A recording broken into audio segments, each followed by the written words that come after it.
பாகிஸ்தான் அணிகளுக்கு இடையிலான போட்டி நேற்றைய நாளிலே நிறைவுக்கு வந்திருக்கிறது. துபாய் மைதானத்திலே நிறைவுக்கு வந்திருக்கின்ற இந்த ஆட்டம் ஒரு உப்புச்சப்பற்ற ஆட்டமாகத்தான் நிறைவுக்கு வந்திருக்கிறது. ரசிகர்கள் அதிகமானவர்கள் எதிர்பார்த்து காத்திருந்தார்கள். இது ஒரு விறுவிறுப்பான ஆட்டமாக இருக்கும் என்று சொல்லி நம்பிக்கையோடு காத்திருந்தார்கள். ஆனால் பாகிஸ்தான் அணி ஒட்டுமொத்தமாய் சோடி போனது, சுருண்டு போனது. வெறுமனே 127 ஓட்டங்கள் மட்டும்தான் பாகிஸ்தான் அணியால் பெறக்கூடியதாக இருந்தது. அதுவும் 16 பந்துகளிலே 33 ஓட்டங்களை ஷஹின் ஷா அப்ரிடி பெற்றுக் கொண்டார். ஆரம்ப வீரர் ஃபர்ஹான் 40 ஓட்டங்களை பெற்றுக் கொண்டார். பூம்ராவுக்கு எதிராக 2 சிக்சர்களை அவர் விளாசியிருந்தார். பூம்ராவுக்கு எதிராக 2 சிக்சர்களை விளாசிய பாகிஸ்தான் துடுப்பாட்ட வீரராக முதல் சிக்சரை விளாசிய துடுப்பாட்ட வீரராகவும் ஆரம்ப வீரர் ஃபர்ஹான் இருந்தார். சாயிம் ஆயூப் எதிர்பார்க்கப்பட்டவர் தொடர்ந்து 2வது தடவையாக அவர் கோல்டன் டக் முறை மூலமாக ஆட்டமிழந்தார். பாகிஸ்தான் அணி 2 ஓவர்களிலே 2 விக்கெட்டுகளை இழந்திருந்தது. இறுதியில் 16 பந்துகளில் 33 ஓட்டங்களை ஷஹின் ஷா அப்ரிடி பெற்றுக்கொள்ள மிகச் சிறப்பாக இவர்கள் போட்டியிலே 127 ஓட்டங்களையாவது பெற்றுக் கொள்ளக்கூடியதாக இருந்தது என்பதும் ஞாபகப்படுத்தத்தக்கதாக இருக்கிறது. குல்தீப் யாதவ் 3 விக்கெட்டுகளை கைப்பற்றினார். அக்சார் பட்டேலுக்கு 2 விக்கெட்டுகள் கிடைத்தன. அதே போன்று பூம்ராவிற்கும் 2 கிடைத்தது. ஹார்திக் பாண்டியா, வருண் சக்கரவர்த்தி ஆகியோரெல்லாம் ஒவ்வொரு விக்கெட்டுகளை கைப்பற்றி இருந்தார்கள் என்பதும் நினைவுபடுத்தத்தக்கது. போட்டிக்கு முன்னதாகவே ஹேண்ட் ஷேக் பண்ணவில்லை. வீரர்கள் அணி தலைவர்கள் கைலாக கொடுக்கவில்லை என்பது குறையாக பார்க்கப்பட்டது. பதிலுக்கு துடுப்படுத்தாடிய இந்திய அணியை பொறுத்தவரையில் இந்திய அணி இலகுவான ஒரு வெற்றியை அவர்கள் பெற்றுக் கொண்டார்கள். வெறுமனே 3 விக்கெட்டுகளை மட்டும் இழந்தார்கள். அபிஷேக் சர்மா 16 பந்துகளிலே 31 ஓட்டங்களை பெற்றுக் கொண்டார்.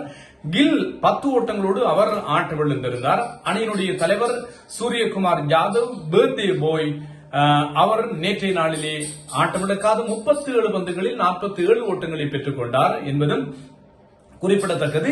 திலக் வர்மா 31 பந்துகளில் 31 ஓட்டங்களை திலக் வர்மா பெற்றுக்கொள்ள இந்தியா ஒரு இலகுவான வெற்றியை தனதாக்கியது. இது ஒரு ஒன் சைடு கேமாகத்தான் இந்த போட்டி பார்க்கப்பட்டது என்பதும் கவனிக்கத்தக்கது.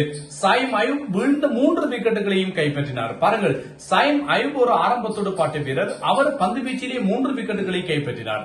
ஷஹின் ஷா அப்ரிடி பிரதானமான பந்து வீச்சாளர்.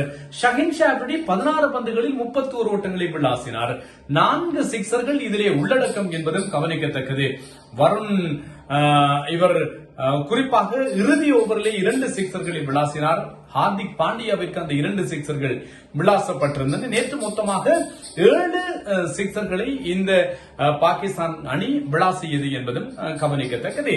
இந்தியா போட்டிக்கு பின்னர் ஹேண்ட் ஷேக் செய்யவில்லை. அவர்கள் ஏற்கனவே இந்திய மற்றும் பாகிஸ்தான் அரசுகளுக்கு இடையில், நாடுகளுக்கு இடையில் இருக்கின்ற ஒரு முருகலான தன்மை காரணமாக அவர்கள் போட்டியிலே ஹேண்ட் ஷேக் செய்யவில்லை என்கின்ற நிலைமை இருந்தது என்பதும் கவனிக்கத்தக்கது. இது இன்று சமூக வலைதளங்களில் மிக பெருமளவிலே பேசு பொருளான ஒரு விடயமாக மாறியிருக்கிறது என்பதும் முக்கியமானது. ஏன் இப்படி நடந்தது, எதற்கு இவ்வாறு நடந்தது, இது ஒரு ஸ்போர்ட்ஸ்மேன்ஷிப் இல்லை என்று சொல்லியெல்லாம் பல விமர்சனங்கள் வெளிவர ஒட்டுமொத்தமான பாகிஸ்தான் அணியும் ஒரு பாகிஸ்தானுக்கே உருவான ஒரு கிரிக்கெட் கட்டமைப்போடு அவர்கள் விளையாடி இருக்கவில்லை. ஒரு நலிந்து போன, ஒரு வலிமை குறைந்த ஒரு 2ஆம் தர அணியாகத்தான் நேற்றைய நாளில் பாகிஸ்தான் விளையாடி இருந்தது. ஆனால் இந்தியா ஒட்டுமொத்தமான பலத்தையும், அவர்கள் 2020 சாம்பியன்கள், இது மாத்திரமல்லாமல் சாம்பியன்ஸ் டிரோபியிலே அவர்கள் சாம்பியன் மகுடத்தை வென்றவர்கள், நடப்பு ஆசிய கிண்ணத்தினுடைய சாம்பியன்களும் அவர்கள் தான். ஒரு நாள் போட்டிகளிலே இறுதியாக இடம்பெற்ற போது சாம்பியன்கள் தான். ஒரு சாம்பியன் டீம் எப்படி விளையாடுமோ அப்படி நேற்றைய நாளில் இந்தியா விளையாடி வெற்றி பெற்றிருக்கிறது. விமர்சனங்கள் ஏராளம் வந்து கொண்டிருக்கின்றன. வசிம் அக்ரம், வகா யூனிஸ், ஷாயிப் மலிக், இவ்வாறான பல வீரர்கள் பாகிஸ்தான் அணியை காட்டமாக விமர்சித்துக் கொண்டிருக்கிறார்கள். ஷாயிப் அக்தார் சொல்லி இருக்கிறார், கொஞ்சம் கருணை காட்டி இருக்க வேண்டும், இந்தியா ஹேண்ட் ஷேக் பண்ணி இருக்க வேண்டும், ஸ்போர்ட்ஸ்மேன்ஷிப்பை கடைபிடித்திருக்க வேண்டும் என்று சொல்லியெல்லாம் செய்திகள் வெளிவந்து கொண்டிருக்கின்றன. அவரவர் தரப்பு நியாயங்களை அவரவர் முன்வைத்துக் கொண்டிருக்கிறார்கள். ஆனால் விளையாட்டு ரீதியாக விளையாட்டு உணர்வு மதிக்கப்படவில்லை என்பது பொதுவான விளையாட்டு ரசிகர்களினுடைய ஒரு கருத்தாக இருக்கிறது.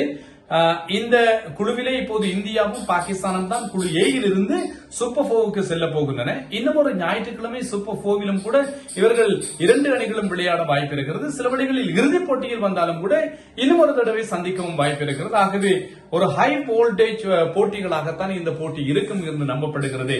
பதிலடி கொடுப்பதற்கு இந்த காயப்பட்ட சிங்கம் பாகிஸ்தான் காத்திருக்கும். அடுத்தடுத்த போட்டிகளில் சந்திக்கிறார்களா, என்ன நடக்கப் போகிறது என்கின்ற சுவாரஸ்யங்கள் நமக்கு இருக்கிறது. இன்று இலங்கை அணி விளையாடுகின்ற போட்டி இருக்கிறது ஹாங்காங் அணிக்கு எதிராக. அதனுடைய விவரங்களோடும் இன்னும் ஒரு காணொலியில் சந்திக்கலாம். சந்திக்கும் வரை விடைபெறுவது உங்கள் தரணிதரன்.